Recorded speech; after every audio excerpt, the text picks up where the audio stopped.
It doesn't matter what kind of e-commerce brand you're building, you still need a rock-solid way to grow and scale your company like clockwork. Welcome to Seven Figures and Beyond, an e-commerce marketing podcast for D2C brand owners and marketers looking for best practices that include proven strategies and tactics to grow an e-commerce brand to 7 figures and beyond. Bringing 18 plus years of marketing experience as an e-commerce brand owner and e-commerce agency owner, please welcome your host, Greg Shuey. Hey everyone, welcome to the Seven Figures and Beyond Marketing Growth Podcast. I hope everyone is having a fantastic day today. I'm really excited about our guest today. So I was just recently introduced to Colin Gardner. He is one of the founders of Longtail. And Longtail is a full service platform for helping marketplaces scale their programmatic SEO. So I was introduced to Colin from John Doherty, who was a guest about a month ago. And I am excited to dive in and understand the strategy behind programmatic and how it can help brands really scale their SEO. Programmatic is something that is very foreign to me. So this is going to be a really fun discussion. I'm excited to listen and learn from Colin. And Colin, thank you so much for spending some time with us this morning. Of course. I'm excited to be here. Awesome. Thanks for having me. Absolutely. So before we jump in, could you just take a few minutes and introduce yourself to our listeners and share a little bit about your history, your personal story, and the steps you've taken to get to where you are today? Yeah, I'd love to. So I'm an economist by training. So that's harken way back to the dawn of time in college. I took a microeconomics class and it changed my life. And I really felt at home in that, and it felt like what I wanted to learn and do. And so I got a economics and math degree and graduated college and went and worked at the Federal Reserve in San Francisco. Cool. And I worked for Janet Yellen, who now runs the Treasury. And I had the really cool job of studying the U.S. labor market during the great financial crisis and understanding why none of my friends and fellow students could get jobs. Yeah. So that was what I did. But it really started me into this world of marketplaces. Economics really is the study of economies, but also what are underlying all those is marketplaces, buying and selling, demand and supply. And from there, I got a job in San Francisco in the early 2000s, and it's hard to throw a stone in that neck of the woods and not get into tech. Sure. And so I was going to go get my PhD in econ, but I met my wife and decided I didn't really want to be poor doing a PhD program in the Bay Area. She probably decided that for you, right? No. She was super supportive either way I wanted to do, but I was like, maybe I don't want to go that route. And so I went out and started applying for jobs in tech and was like, I wonder if someone will hire someone that does numbers and analytics and things like that. And it just was right around when people were starting to throw around the terms big data, data science. And so I got a job very quickly, and it happened to be for a marketplace called Just Answer, which was a horizontal marketplace, or is horizontal marketplace where you can ask a doctor, a lawyer, or a vet. You can ask a priest for confession. You can do fortune telling. You can do it all. The whole kit and caboodle. And so that's where I cut my teeth on online marketplaces. And I'm like, these are super cool and super powerful businesses where, if you can connect supply and demand, you can do really cool things. And you can grow really infinitely. Yeah. And so from there, I ended up going to Ancestry.com. We talked a little bit this pre-show, in your neck of the woods in Utah. Got to spend a lot of time there. And really what I managed there was everything buy button forward on the product side. And that had a lot of SEO involved with it, and really spent a lot of time with marketing and growth from a product perspective and how to support that. And so that was really kind of like the first foundations of this programmatic SEO, and where I really got to understand the opportunity set there. From there, I went to tripping.com, which is a vacation rental aggregator. Again, something where you wanted to rank for many different keywords across many different geographies and at scale. After that, went to Outdoorsy, which is like Airbnb for RVs.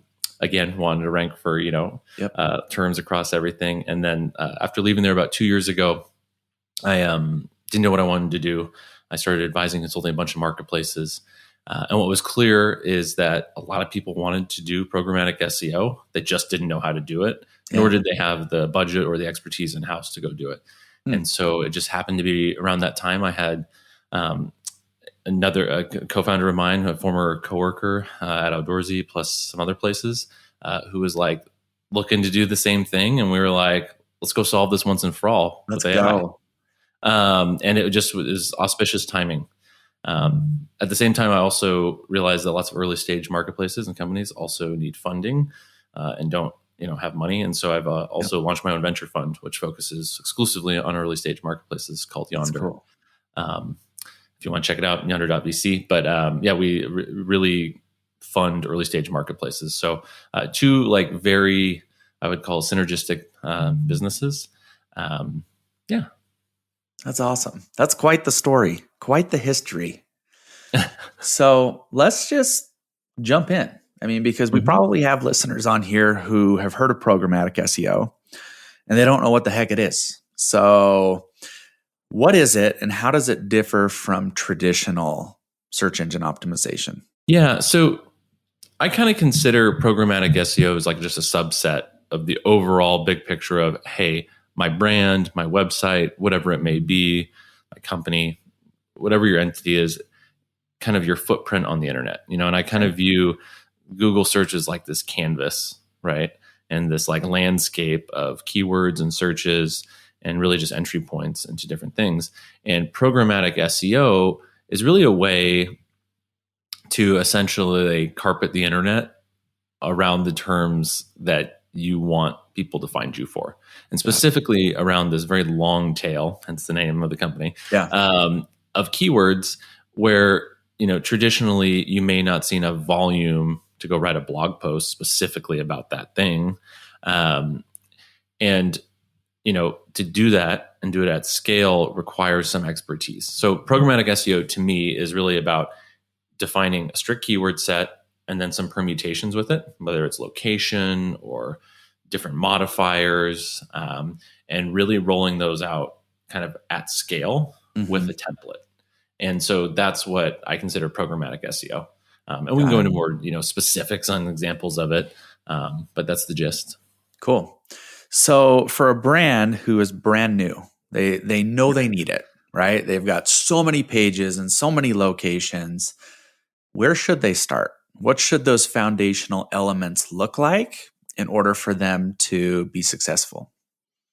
Yeah, I think, there's probably a lot of opinions on the SEO community of how to start. Obviously, have a homepage domain that work. I think one of the things that's underweighted is, a lot of people go for a domain name that they really love, maybe on a, TLD that they isn't the best, like .io or whatever it might be, .biz or, and those are fine. And like Google does treat them more fairly now. But I think one of the things early for folks I say is like, try and go buy a domain that's been around a long time doing what you've done or pretty closely associated with it. So that's a pretty I think easy hack to starting to rank faster just because Google has history. It's just like anything. If you know someone and you have some rapport, you're more likely to trust them. That's my favorite conversation to have with prospects is, oh, your website's 2 months old. You're probably not going to rank very fast. Exactly. So that's one piece of it. The next piece I would say is backlinks in general. Like, can you I kind of view it as like a bibliography, right? Like, do people reference you as a trusted source? And if not, then you probably are, it's going to be harder to rank in Google. But if you can go get those citations and kind of get those continually, it'll really help. Yep. So those are kind of like two big picture things that I see that really help people be successful. Now flipping over to like the actual content on the website, there's kind of two buckets. One, I would put more in like this, what I would call like blog content / long form content where you maybe write about a query, something like how much does it cost to do XYZ, or what is the value of this, or how to find this, like a lot of different queries like that, where you may want to write a long form piece just specifically addressing that. Yeah. And then there's what I consider your money terms, right? So let's say you're an e-commerce website selling widgets, right? And they're kind of localized, like you want to sell them in particular geos. You might say, you might want to rank for buy widget in St. Louis, buy widget in Salt Lake, so on and so forth. And so all of a sudden you realize, well, I need a page for every city that I can service, hopefully every city in the world, right? Yeah. And so programmatic SEO, what you need to do then is be able to like stamp out all those pages. Yeah. And have unique content on them, whether it's like unique listings of what you're selling or even unique written content. So the foundations like typically are going to be like having a good platform too, like whether it's like Shopify. We see a lot of people on Webflow and WordPress as well. Picking a good platform where you can actually scale is probably one of the most important things from day one. Are there some platforms that you absolutely don't recommend? I don't want to speak ill of anyone.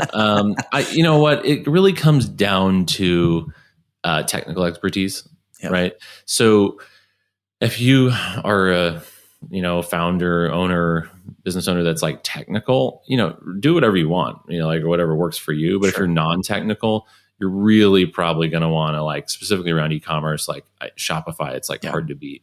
If you're more marketplace style though, obviously Shopify can do that, but I wouldn't say it's as like definitely not as easy to use. Yeah. So there's platforms like ShareTribe. There's another one, really cool new one that has a little bit more of a social commerce angle to it called district.net. That's like former Snapchat folks. It's a really cool product. There's a lot of like, bigger platforms out there to run marketplaces on too. So the list goes on and we could add them to the show notes, but overall though, like I think a lot of people could get away with like Shopify as like a pretty good starting spot. Cool. Awesome. So when you look at all the different kind of businesses out there who could benefit from programmatic, what types of businesses or what industries do you see benefit the most from a programmatic approach and why? Yeah. So I think that like the straight down the fairway, easiest to understand is anything that has like a key term, like their money term, like, rent or buy XYZ thing plus location. I think those are the easiest to understand, right? Like you, and it doesn't even have to be goods. It can also be services. So like, I think, like anything home services is like a perfect fit for Pest programmatic control, SEO, lawn care, whatever. Exactly. Yeah. And those are really interesting because they actually can be even more localized in searches than say like with Outdoorsy, we were like RV rentals. So it would be like RV rental. People would search RV rental plus city name. Yeah. They really wouldn't go any lower than like that. They wouldn't pick a neighborhood. They wouldn't pick a zip code. But for like things like roof repair and things like that, people actually search zip code for roof repairs and things like that. So interesting. So it really depends on what you pick, right? Or what your area of focus is. Yeah. But people can get hyper local. And so that's where like if you have a really good programmatic setup, you can actually rank for every zip code term as well, and so I think that's, just figuring out the search pattern in your space is really important to kind of help dictate it. But definitely location-based searches are really important. So if I'm thinking back to like consumer product companies, we're looking at brands who have like a lot of storefronts across the entire United States that have a geographic location. Those would be a really good candidate. Yeah. The other like big segment I would say is things that have a lot of like permutations. So like one of the clients that we work with is in the sticker space or like printing space. And so there's like a ton of permutations around band sticker, car sticker, like there's just a ton of long tail permutations around that. We also have clients, in like the home goods space, and there's a ton of permutations around blankets types, but also blanket materials and how the blanket's made, so it could be like vegan, it could be hemp, it could be, like there's just a women owned, so on and so forth. There's a ton of permutations there, which make programmatic just perfect. Yeah. Got it. Okay, cool. All right. So once you've identified you're a good candidate, like how do you approach keyword research and content creation differently than just someone who doesn't really qualify for programmatic? I would imagine it's pretty resource intensive. Yeah. I mean, I think like just talking a little bit about the resource intensive piece of it, I think that's a lot of why we built Longtail was one, people in-house are like, okay, hey, I want to go rank for 1,000. I make 1,000 pages to rank essentially for roughly 1,000 terms. Let's call it, right? Like, I want to rank for every major city in the United States plus my term. Okay, well, that's great. Now I have to, like, does my platform allow me to just upload a list and it just auto-populates that? Typically, no. There are ways to do that with like, I at least know how to do it with WordPress, Webflow, Shopify less so. And we actually built a plugin for Shopify to be able to do this because it is a limitation there. So we have an app for that. Cool. But yeah, so that's like the first thing to figure out is like within your platform, how do you even go about doing this? So Webflow has like collections. The issue then becomes around how to manage the content on those pages. The listings, but also the like written content on those. And so you have to usually have a CMS and a syncing to your platform. So there are ways to do it. It's just, it requires some technical ability and some gumption, I would say. But on your question about like the keywords and like figuring that out. So everything to me comes around user behavior and intent. Right. So the better you understand what people are looking for, the better off you are. And so I always try to get people to go back to first principles of like, what is the pattern people are after? And so for example, at Outdoorsy, people would search, RV rental plus location. That's what they would search. So that's what we really anchored around. Other spaces, they may have a different search pattern around like, like in the travel space, it can be like really varied. It'll be like rooms for rent, hotels in like, and so those all have actually very different intents and very different purposes. And so like Airbnb is like definitely goes after a room for rent like term, whereas Airbnb like probably doesn't do as well in a hotel term. Right. And so you need to figure out what of all of the search patterns out there is like your right fit and kind of like colloquially makes sense. So for e-commerce, usually it's like product name plus, some other permutations like location or whatever it might be, for sale or for rent. Those are usual typical modifiers. So figure that out and then say, okay, like of that key term, like for example, RV rental, like we knew we wanted to get every permutation of city. But then we also learned that people search for the class types of RVs. So it was like, A, B, C, travel trailer. Exactly. And so then we're like, okay, well, we actually want all those permutations plus all the locations. Oh my goodness. Yeah. And so that's where it balloons in a good way. Right. And then all of a sudden you have this amazing footprint across all of these high value keywords because people that go to that detail of searching are highly intended and know what they want. And that's why programmatic is so valuable is you're catching this long tail of people with high intent. And so in aggregate, it makes sense to do that, to capture that volume. Whereas if you just looked at an individual keyword, you'd be like, there's 30 people searching this a month. Like, why bother? But when you aggregate 1,000 of those pages, 30 to 50 people searching a month, and like a pretty high conversion rate, then you're like, okay, this makes a lot of sense. Got it. Okay, cool. From a content perspective, are you like leaning heavily into AI to help you kind of scale that? I mean, I can't imagine someone's writing that content from scratch. Yeah, well, you'd be surprised when we were at Outdoorsy, we actually had a whole team. And when I was at Tripping as well, we had like whole teams that did this, outsourced writers. And it was expensive. It was hard to manage, ops heavy. Do not recommend it anymore in the age of AI. What we do is we kind of have a tiered system, I would say, is and like you mentioned, John Doherty, so they run an editing business. And so that's a good example of like something in the tiering that you would need is basically what we do with our system is we try to create like an LLM specifically by client and pull in lots of interesting data. So like whether it's competitor data, like content or customer interviews, or even just interviewing their customer service person for frequently asked questions and then putting that in. So ragging data and then producing AI content on top of that in a very formulaic way. So like specifically like here are the bullet points we need to hit for this. And we spent a lot of time iterating on that. And then we actually have a human editing team that's like optimized around SEO. Yeah. And so that's like, that makes it amazing. And then, push up and edit, and publish. Cool. So that kind of leads me into our next question, is the automation side of this, right? Mm-hmm. Like, what other tools or technologies would you recommend to make that process as tight and as efficient as possible for someone who's getting into programmatic? Yeah, I mean, look, it's hard to go wrong with ChatGPT on all of this. I think for keyword research, I think pretty interchangeable. SEMrush, Ahrefs. I prefer Ahrefs just for like keyword research and understanding competitive research, and pulling down those things. But realistically, a nice combination of like Ahrefs and ChatGPT can produce like a whole keyword set for you, like pretty easily.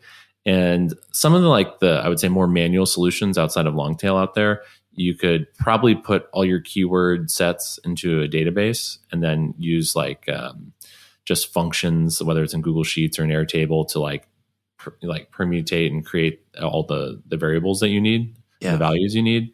So that's probably what I would do. There's also another service called Whale Sync, which if you connect to Airtable, it can also connect to Webflow and then sync your data.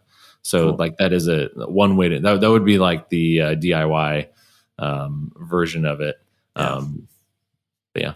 That's awesome. I'll tell you what, our show notes and links are going to be super long today. We've got a lot of tools to share. That's awesome. Cool. Awesome. Well, can you share a success story where programmatic SEO led to significant traffic growth and revenue for a business? Oh, of course. The list goes on.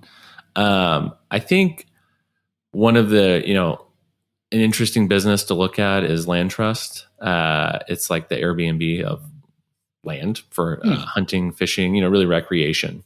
Interesting. And, they did a really great job early on, bringing on really unique supply, going out, convincing landowners to put their land on and make it accessible to people. Because, traditionally private land is not accessible. That's the point. It's private. Sure. I mean, you can assess it. You might get shot, but exactly. So you're paying not to get shot. No, so they did this wonderful job of collecting this really amazing like assets, right? And I think for them and for most people, like programmatic SEO is not some skill set that just is obvious or that you know about. And so I got the pleasure of working with them as our first client at Longtail, and they great team. We basically rolled out a programmatic SEO strategy where we got to rank for basically every species plus state for hunting.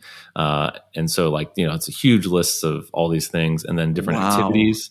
And they have, I don't think I can say the exact amount they've grown, but they've, hundreds of % year over year just on that volume alone.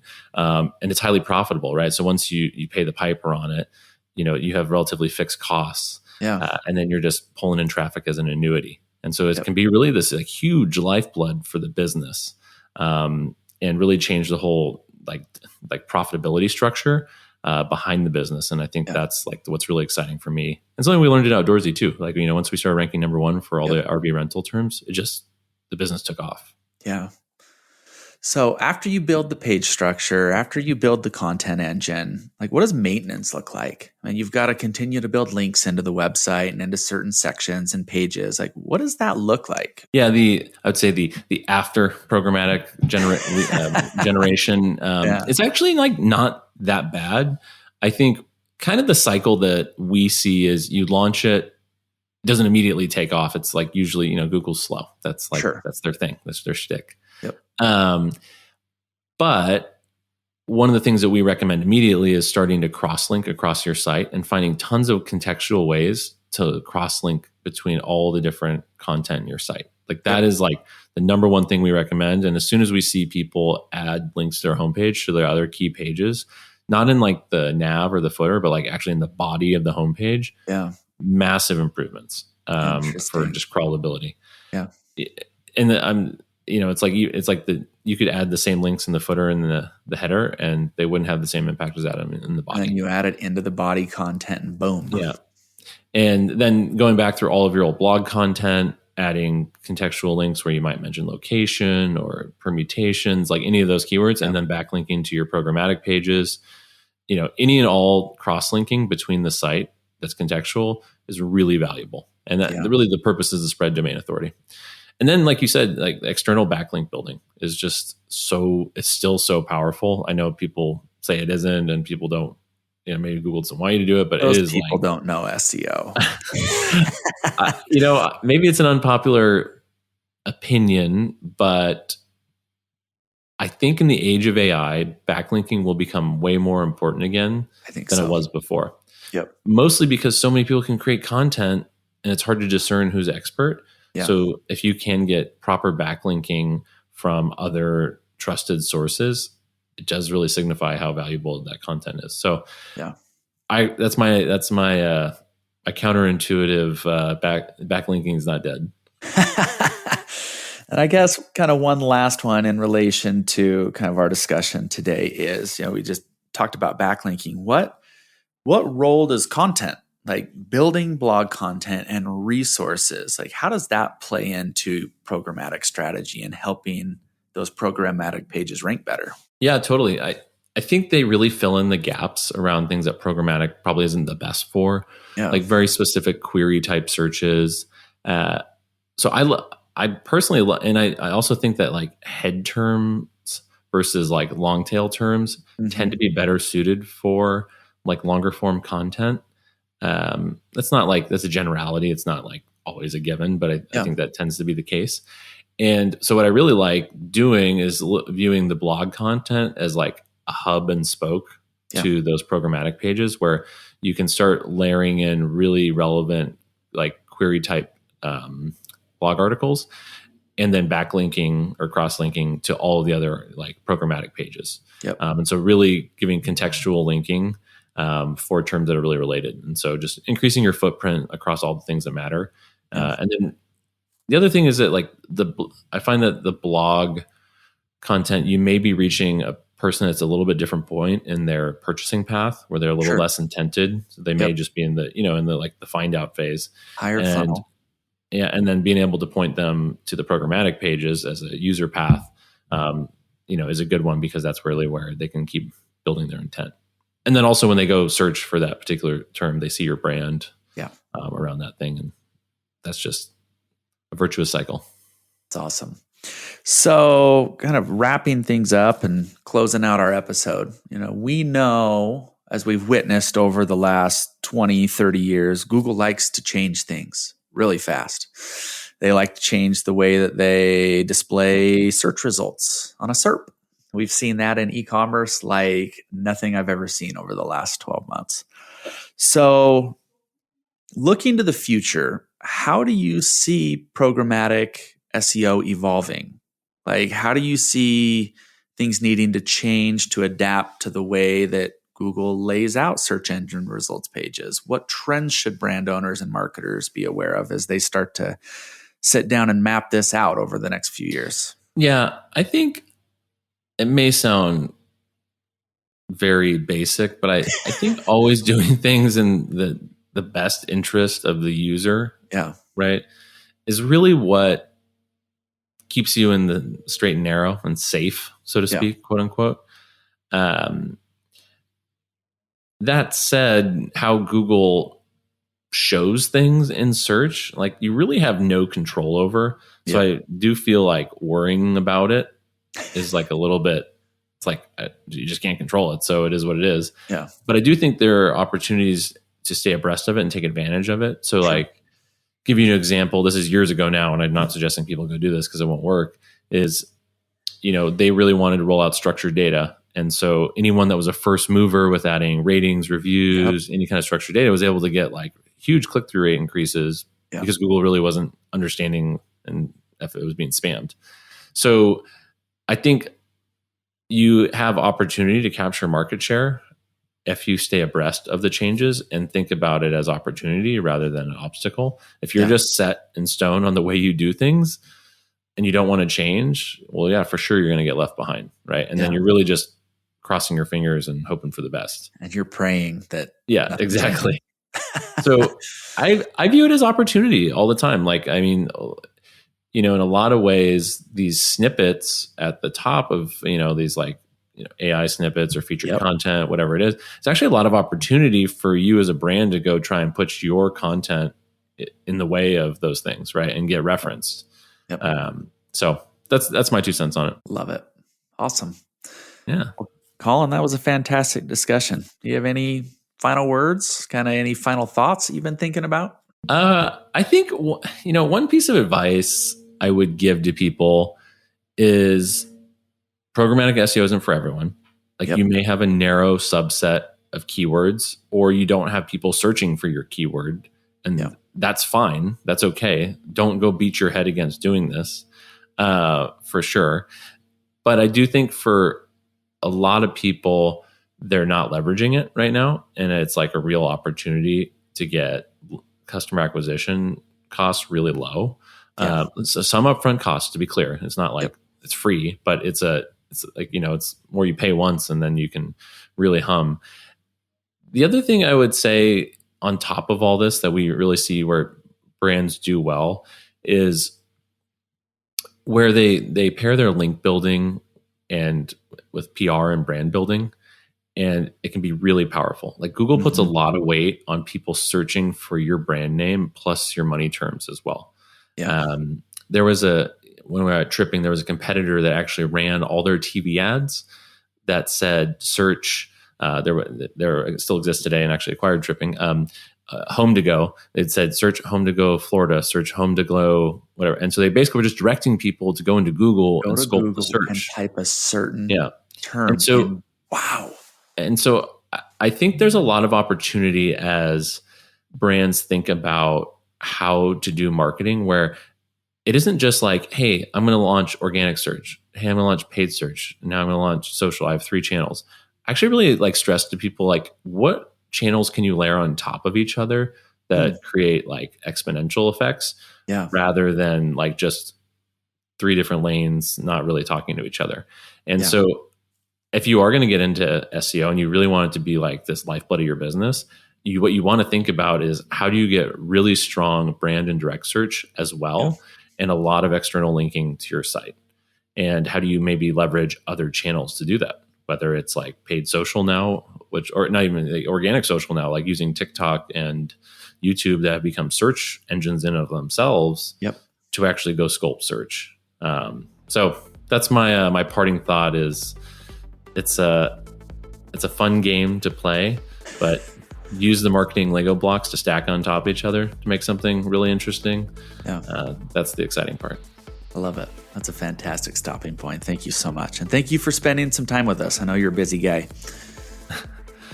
For you, I make it happen, obviously. So for this random guy you just met, we made it happen. Hey, look, if John Doherty says you're a good guy, that's good enough for me. There you go. Well, Colin, thank you so much again. We really, really appreciate you being with us today. Thank you for having me. Awesome. Well, everyone, we've learned a lot today, and I hope that you've been able to take out 1 or 2 takeaways that you can then take and start executing. So take what you've learned here, make a plan, and take massive action. We only have a couple of months left in the year, so you better take some massive action. We got to generate some revenue here. So thank you, everyone, for joining.